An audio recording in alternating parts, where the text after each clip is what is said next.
अस्सलाम वालेकुम friends, welcome to my YouTube channel Sagheer Munir official. और आज की हमारी इस वीडियो का टॉपिक है how to make table of contents in MS word.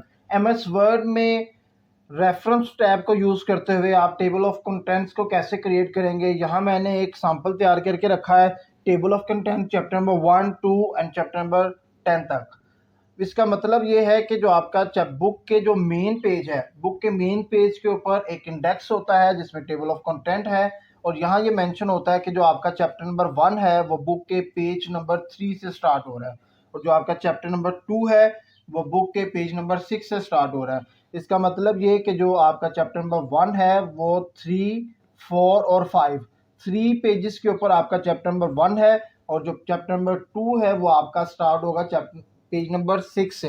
यानी अगर आपने चैप्टर नंबर 7 पर जाना है तो सिंपल आप पेज नंबर 39 को ओपन करेंगे और आप डायरेक्ट चैप्टर नंबर 7 पर जाएंगे। ये हर पेज, हर बुक के स्टार्ट में ये एक पेज होता है जिसे कहते हैं टेबल ऑफ कंटेंट। ये आपने कैसे क्रिएट करना है, इसको मेक करने के लिए बड़ा आसान तरीका है। आप आए वर्ड के एक न्यू शीट पर आते हैं। न्यू शीट पर आने के बाद आपने सबसे ऊपर एक ऑप्शन देखनी है पेज लेआउट के साथ रेफरेंस। रेफरेंस टैब को आप जैसे ही क्लिक करेंगे तो यहाँ आपको एक ऑप्शन मिलेगी टेबल ऑफ कंटेंट्स। ये टेबल ऑफ कंटेंट के अंदर ही ये सारी ऑप्शन है। इन 3 ऑप्शंस को इस्तेमाल करके हमने यहाँ टेबल ऑफ कंटेंट जो है अपनी बुक का, अपनी असाइनमेंट का, अपने नोट्स का वो तैयार कर लेना है। उसका तरीका क्या है, फर्स्ट पेज पर आने के बाद आपने आना है इंसर्ट टैब पर। इंसर्ट टैब पर आएंगे तो आपको यहाँ सेकंड ऑप्शन मिलेगी ब्लैंक पेज। ब्लैंक पेज को आप क्लिक करेंगे तो आपका जो फर्स्ट पेज है वो पेज ब्लैंक, और जो आप सेकंड पेज पर आप शिफ्ट हो जाएंगे, यहाँ आपने लिख लेना है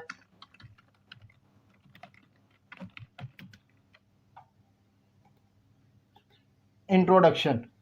इंट्रोडक्शन के बाद सपोज आपका जो इंट्रोडक्शन है वो 2 पेजेस का है, तो मैं 1 और 2 ब्लैंक पेजेस ऐड कर दिए। मैं यहाँ टेक्स्ट ऐड नहीं कर रहा। टाइम सेव करते हुए मैं सिर्फ पेज को ब्लैंक छोड़ूंगा। ब्लैंक छोड़ने के बाद यहाँ आ गया chapter number 1। Suppose chapter number 1 है 4 पेजेस का, सो 1, 2, 3, 4 ब्लैंक पेजेस ऐड करने के बाद यहाँ आपने एंटर कर देना है चैप्टर नंबर 2।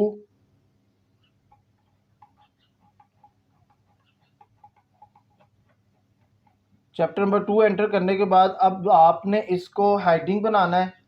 हाइडिंग बनाने के लिए आप आए चैप्टर नंबर 1 पर आएंगे। चैप्टर नंबर 1 पर आने के बाद आपने इसको करना है सिलेक्ट। सिलेक्शन के बाद रेफरेंस टैब पर आप जाएंगे। रेफरेंस टैब पर आने के बाद लेफ्ट साइड पे आपको सेकंड ऑप्शन मिलेगी ऐड टेक्स्ट। ऐड टेक्स्ट को आपने क्लिक करना है तो यहाँ आपको लेवल 1, 2 से लेकर लेवल 9 तक की ऑप्शंस मिल जाएंगी। आपकी ये मेन हाइडिंग है चैप्टर नंबर 1, सो आपने इसको लेवल नंबर 1 कंसीडर करना है। और अगर आपका जो सब हेडिंग है, जैसे चैप्टर नंबर 1 के बाद अगर आपने इस चैप्टर का नाम भी लिखना है तो उसको आपने लेवल 2 कंसीडर करना है। तो मैं यहाँ से लेवल 1 को क्लिक कर देता हूँ। लेवल 1 को क्लिक करने के बाद यहाँ देखें कि ये जो मेरा चैप्टर नंबर 1 था, जो मेन हाइडिंग थी, वो हाईलाइट हो गई है। इसी तरह से मैं यहाँ नीचे आऊँगा। नीचे आने के बाद चैप्टर नंबर 2 को भी सिलेक्ट करना है, ऐड कंटेंट्स में जाना है, और मैंने इसको लेवल नंबर 1 सेलेक्ट कर लिया। इसी तरह अगर मेरा चैप्टर 2 सपोज 6 पेजेस का है तो आपने इंसर्ट टैब पर आने के बाद 6 ब्लैंक पेजेस को कर लेना है ऐड, 1, 2, 3, 4, 5, 6, और यहाँ आपने एंटर कर देना है चैप्टर नंबर 3। और चैप्टर नंबर 3 ऐड करने के बाद आपने इसको करना है सिलेक्ट। सिलेक्शन के बाद आपने जाना है रेफरेंस टैब में, ऐड टेक्स्ट में, लेवल नंबर 1। इसी तरह से आपका सपोज ये जो चैप्टर नंबर 3 है वो है 4 पेजेस का, 1, 2, 3, 4 ब्लैंक पेजेस ऐड करने के बाद आपने यहाँ ऐड कर देना है चैप्टर नंबर 4। चैप्टर नंबर 4 है आपका सपोज 3 पेजेस का, सो 1, 2, 3। इतना काम करने के बाद आपने चैप्टर नंबर 4 तक टेक्स्ट ऐड कर लिया। टेक्स्ट ऐड करने के बाद अब आगे हम अपने फर्स्ट पेज पर, इंट्रोडक्शन से पहले जो हमने ब्लैंक पेज छोड़ा था, यहाँ आने के बाद आपने करना क्या है, आप रेफरेंस टैब पर जाएंगे और रेफरेंस टैब पर आने के बाद आपको यहाँ एक ऑप्शन मिलती है टेबल ऑफ कंटेंट्स, इसे आपने कर लेना क्लिक।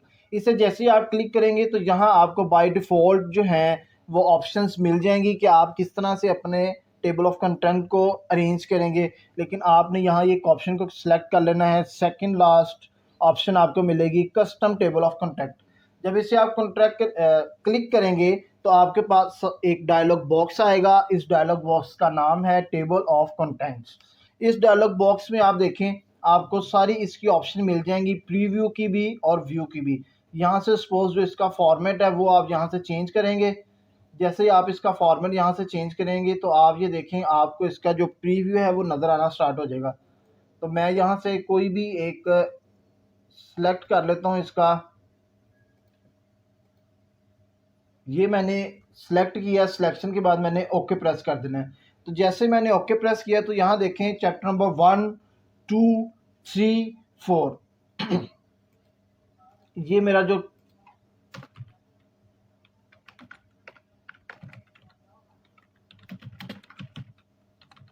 टेबल ऑफ कंटेंट जो था ये मेरा यहाँ तैयार हो गया है। इन केस अगर आपने यहाँ कुछ मज़ीद ऐड किया है और मज़ीद ऐड करने के बाद आपने इसको करना है अपडेट। जैसे चैप्टर नंबर 3 है आपका 14 पेज तक, तो यहाँ से नीचे आएंगे। नीचे आने के बाद यहाँ हमने एक चैप्टर नंबर 4 एंटर करना है। चैप्टर नंबर 4 टाइप करने के बाद आपने उसे करना है सिलेक्ट। सिलेक्शन के बाद आपने जाना है रेफरेंस टैब पर, और रेफरेंस टैब पर आने के बाद आपने इसे कर देना ऐड टेक्स्ट लेवल नंबर 1। इसे ऐड करने के बाद अब ये हमारे पास है सपोज 3 पेजेस के लिए, तो आपने यहाँ प्रेस कर देना है। 3 पेजेस ऑलरेडी यहाँ सिलेक्ट है, तो हम जाते हैं अपने मेन पेज पर। मेन पेज पर आने के बाद हमने यहाँ ऐड किया है चैप्टर नंबर 4 को। अब आपने उसे अपडेट करना है, तो आप इस टेबल पे कहीं भी क्लिक करें। क्लिक करने के बाद यहाँ ऐड टेक्स्ट, जहाँ से आप लेवल ऑफ 1 को सिलेक्ट कर रहे थे, नीचे आपको एक ऑप्शन मिलेगी अपडेट टेबल। सिंपल आपने इस टेबल अपडेट टेबल के ऑप्शन को क्लिक करना है। ये आपके टेबल को करेगा रिफ़्रेश, और रिफ़्रेश करने से पहले एक डायलॉग बॉक्स आएगा। इस डायलॉग बॉक्स में आपने ये सेकंड वाली ऑप्शन अपडेट इंटायर टेबल, आपने इसको करना है सिलेक्ट। सिलेक्शन के बाद आपने ओके प्रेस कर देना है। जैसे ही आप ओके प्रेस करेंगे तो यहाँ देखें जो हमने बाद में ऐड किया था चैप्टर नंबर 4 पेज नंबर 18 से स्टार्ट हो रहा है, वो भी आपका यहाँ ऐड हो जाएगा। सपोज हम यहाँ एक और ऐड कर लेते हैं, जैसे ऐड कर लेते हैं चैप्टर नंबर 5। आपने यहाँ लिखना है चैप्टर 5। आपने से किया सिलेक्ट, लेआउट में गए, ऐड टेक्स्ट लेवल 1 सेलेक्ट किया। सिलेक्शन के बाद आपने यहाँ इंसर्ट कर दिए। इंसर्ट में जाके 2 ब्लैंक पेजेस आपने कर दिए इंसर्ट, और यहाँ आपने दोबारा लिख दिया चैप्टर नंबर 5 6 कर दिया आपने इसको। और चैप्टर नंबर 6 एंटर करने के बाद आपने से करना है सिलेक्ट। सिलेक्शन के बाद reference tab, add text level 1, और इसके बाद आपने आ जाना है अपने मेन शीट के ऊपर, टॉप के ऊपर टेबल पर क्लिक करना है। टेबल पे क्लिक करने के बाद यहाँ आपको एक ऑप्शन मिलती है अपडेट टेबल, ये वाली ऑप्शन। इस ऑप्शन को आप क्लिक करेंगे तो ये आपके टेबल को रिफ़्रेश करेगा।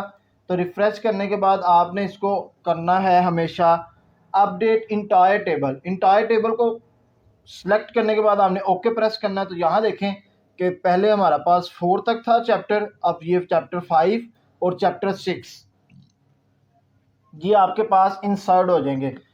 इसी तरह से आप अपने बुक्स में, नोट्स में, अपनी प्रेजेंटेशन में टेबल ऑफ कंटेंट्स जो है बड़ा इजीली खुद ही इंस्टॉल कर सकते हैं। वीडियो को लाइक करें, शेयर करें, मेरे चैनल को सब्सक्राइब करें और बेल आइकन को प्रेस करें ताकि न्यू आने वाली वीडियोस का नोटिफिकेशन आपको मिलता रहे। Thank you.